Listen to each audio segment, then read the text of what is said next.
Hello, hi, Assalamualaikum, and a very good afternoon to everyone. Today we'll be presenting on the topic is customer experience is the new competitive advantage in marketing with a focus on Malaysian and Southeast Asia market. This presentation critically evaluates whether customer experience, or in short, CX, has truly become a strategic source of advantage or whether it is sometimes being overstated. We will examine a true multiple perspective, including theory, strategy, stakeholders, and future trends based on our literature review that we have done. So before we begin, let's start with what is customer experience? So just to establish a context, customer experience is a total perception, feeling, and impression of a customer has about a company or a brand based on their interaction, either from browsing a website or purchasing to a customer service, a customer product, purchasing a product, and then their customer service support. It is spanned the entire customer journey across various channels, web, app, in person, in physical store, aiming to meet or exceed the expectation to foster loyalty to the brand itself. So why does this is very important? To begin, it is important to understand that customer experience is no longer a managerial slogan, but it is much more than that. It is a strategic issue. It is based on the literature that we have read, it is increasingly positioned that customer experience as a strategic issue, meaning that it is directly affecting on how the business compete and survive. So in this presentation, we will evaluate customer experience using 5 key lenses. Firstly, on the conceptual lens, which asks what exactly is customer experience. Second, the strategic lenses, how does customer experience create competitive advantage? Third, on the critical lenses, which is who benefits and who bear the cost of customer experience. Fourth, the stakeholder lenses, how does customer experience affect customers, the business, the employees and partners? And finally, future-oriented lenses on how customer experience competition is evolving. So in the next slide, now, why does customer experience matter so much today in a mature market? Traditional advantages such as product features and pricing are increasingly easy to imitate. Competitors can quickly imitate or replicate such features. So as a result, customers no longer judge a company based on the individual transaction between the business and the customer, but on the entire journey that they experience with the brand, with the business. So if a business fails to reduce friction, build trust, and handle service failures effectively, it risks losing a customer, weakening the loyalty, and becoming more and more irrelevant within this day and age. A strong example in Malaysia is Maybank MAE app. So the bank itself goes beyond basic banking by integrating payment, expenses tracking, savings, and also security in their features. So this shows that success today depends not only on the product itself, for example, MAE, the banking product itself, but on how useful and seamless and trustworthy the overall experience is. So in next slide, so we define customer experience more clearly based on this accepted definition described for customer experience. So basically, customer experience is being described as a multi-dimensional response across the entire customer journey. This includes 5 dimensions. On the cognitive side, it is what customers think and perceive about the business and the brand. And on the emotional side, what do they feel about the business and the brand itself? The behavioral, what do they do? Sensorial, what they physically can experience with the business, and on the social part, how they interact with others, with the brand, etc. So on important points that customer experience, what I want to highlight is basically customer experience is a cumulative. Even most parts of the journey are positive, a single negative experience can damage the business, the brand's overall perception. Therefore, firms are no longer competing on isolated transaction between the business and the customer itself, but on the total meaning of the customer's journey. So moving forward, so I'll pass it to Encik Azril to explain in detail on the strategic lenses of customer experience and how it creates defensible advantage for a business. I pass it to you, Encik Azril.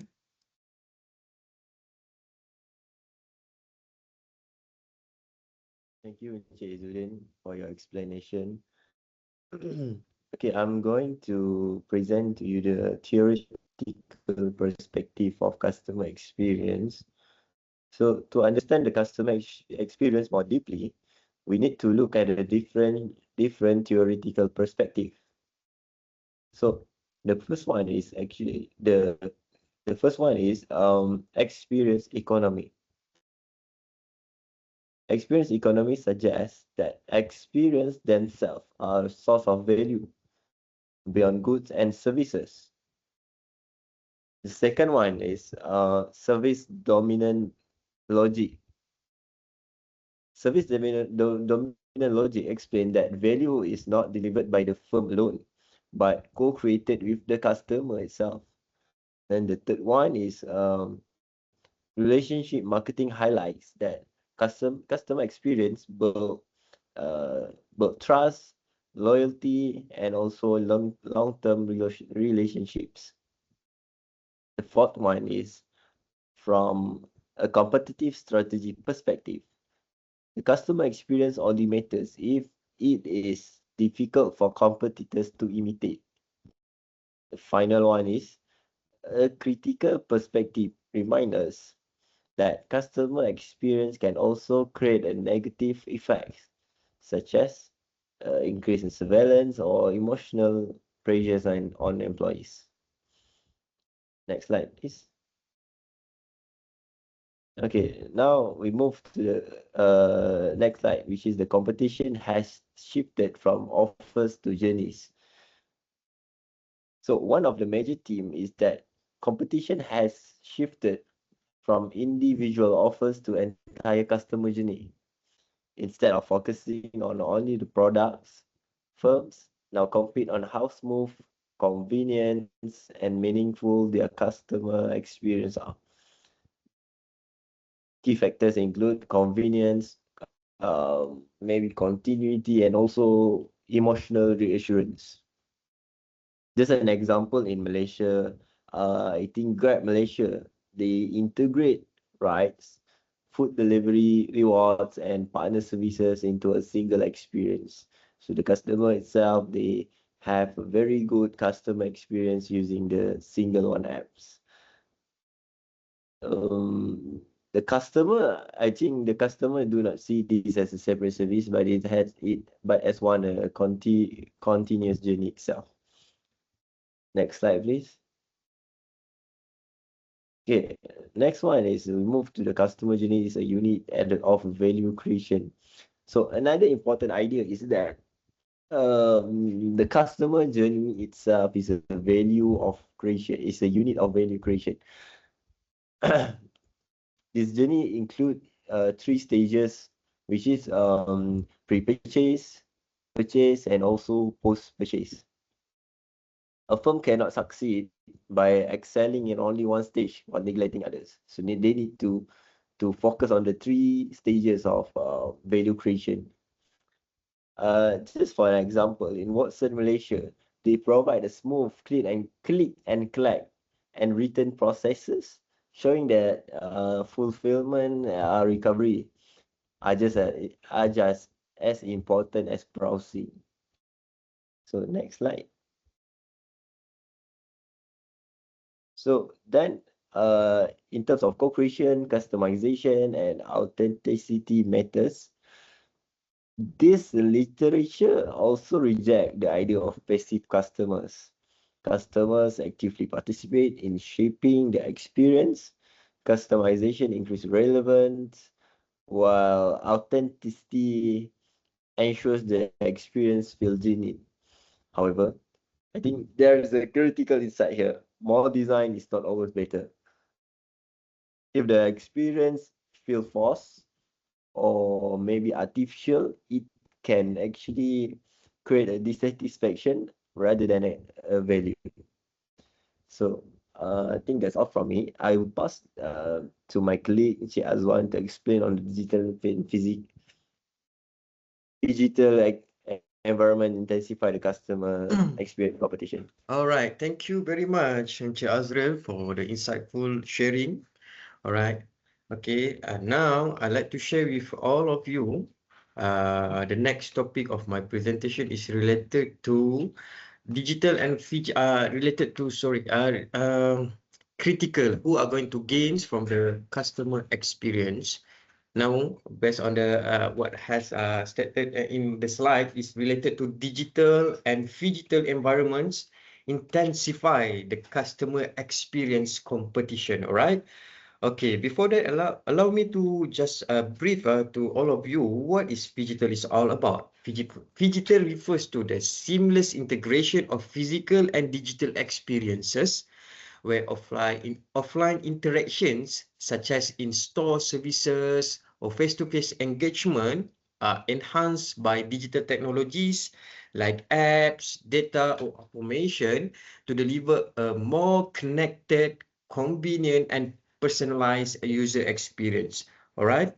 Allow me to share one of my experience when I want to buy a sports equipment at Decathlon. I believe all of you knows Decathlon. Currently, I can do self checkout, whereby all my stuff I'm going to buy, I put in the at the counter, and then the counter will automatically detect the price tag of every stuff that I want to buy, and then I can do see cashless transaction whereby no need to pay via cash.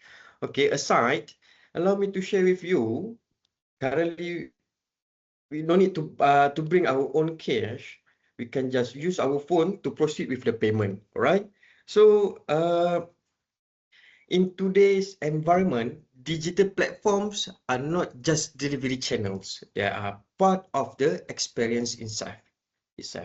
However, purely digital efficiency is not enough. Customers will still value physical interaction, reassurance, and recovery.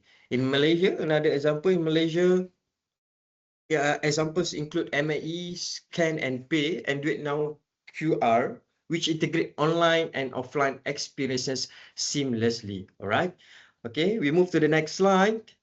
Experience timeline. All right. Experience value begins before consumption and continues after. Okay. Another key idea is the experience begins before consumptions and continues after. Before the experience, customers from expectations through anticipation and imagination. During the experience, they interpret and engage with the service. Afterwards, memory, sharing, and advocacy influence future behavior. In an example, AirAsia Move illustrates this by integrating flights, hotels, and activity into a continuous journey. Meaning to say, if I'm going to buy a ticket flight, I also can can book for my hotel. Sometimes, if I buy in bundle, I got more discounts. So it will increase the customer satisfaction using the services provided by AirAsia. All right. Okay. So we move to the next slide. Customer experience creates assets. Customer experience also creates important relational and emotional assets. Okay. It increases customer engagement, strengthens relationship quality, and contributes to customer lifetime value. These emotional connections are often harder for competitors to replicate than functional features. I believe if, let's say, we as a business owner, we only don't want our potential customer to do one-time purchase only. Our aim is to ensure there are repetitive purchase from our loyal customer. And then for my presentation, I have shared the customer experience again for the customer experience. Of course, it will be who bears the cost. Okay. That one will be explained further for from our next presenter, which is Encik Hazrin, going to explain further on the stakeholder part. Okay, over to you, Encik Hazrin.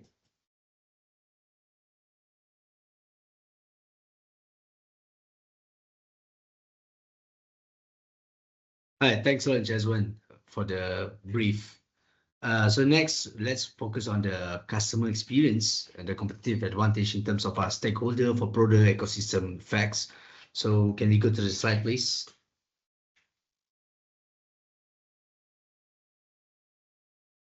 Thank you. So basically, customer experience is not about survival capability only. You see, we have to see in the context how the customer experience affects customers, business, employees, and all the partners. So in many industries, we can see the customer experience is no longer just a growth strategy, but it's about the survival capability.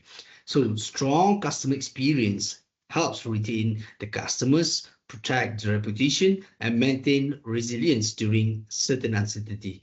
So in sectors that low switching costs, customer experience may determine whether a business remain usable and trusted enough to stay in the consideration set. So, poor journey, increased acquisition costs, business must spend more to win back the frustrated customer.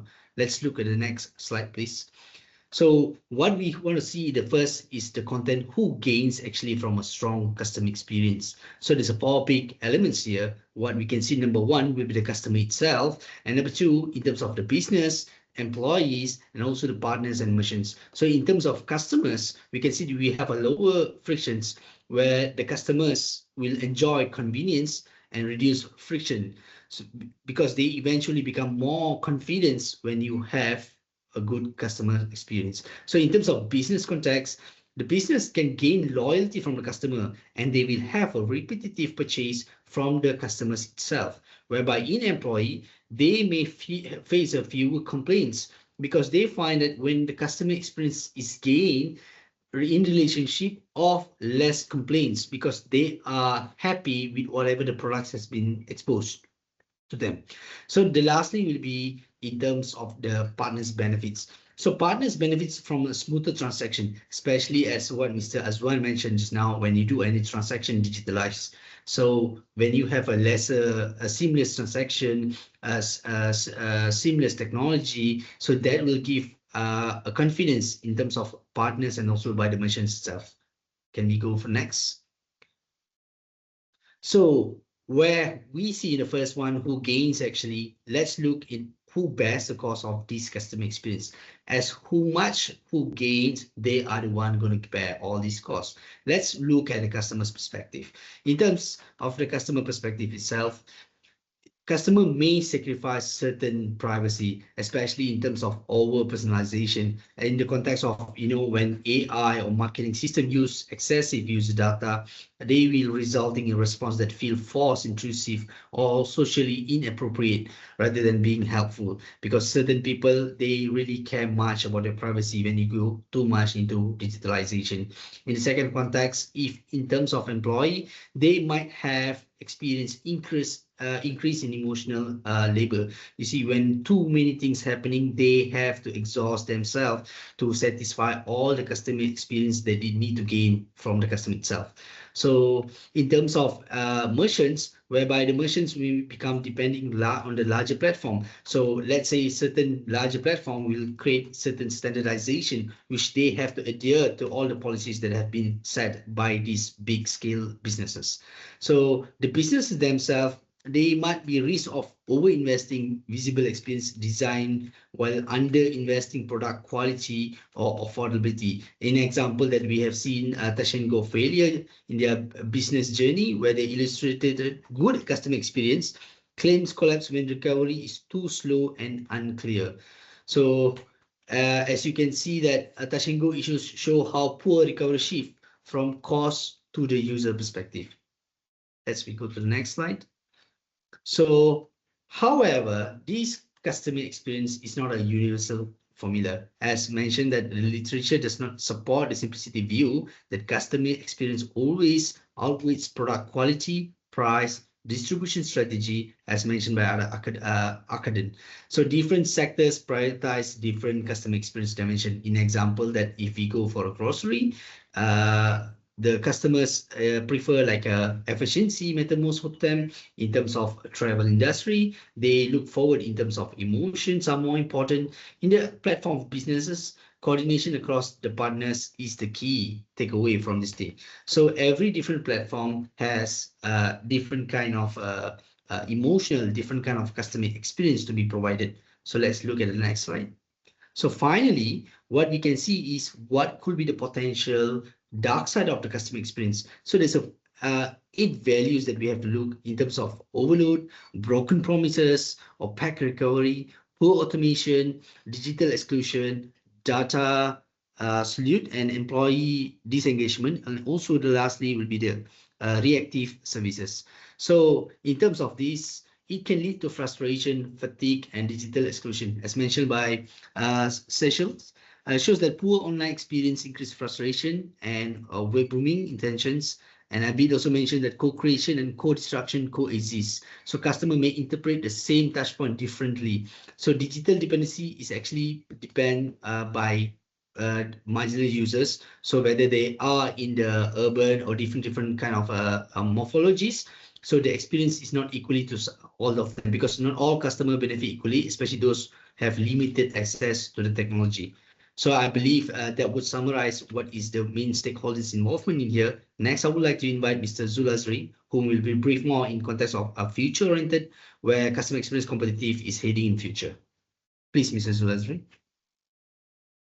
Okay, thank you, Mr. Hazrin. In the term of Malaysian context, why the customer service is matter? Okay, the customer experience is matter varies across the industries. So we have banking and e-wallet, and then we have retail, we have the travel and hospitality, and also we have the platform business.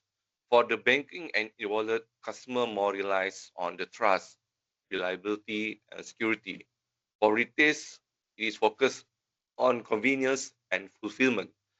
For the industry, which focus on travel and hospitality, it is emphasis on the emotional experience and symbolic.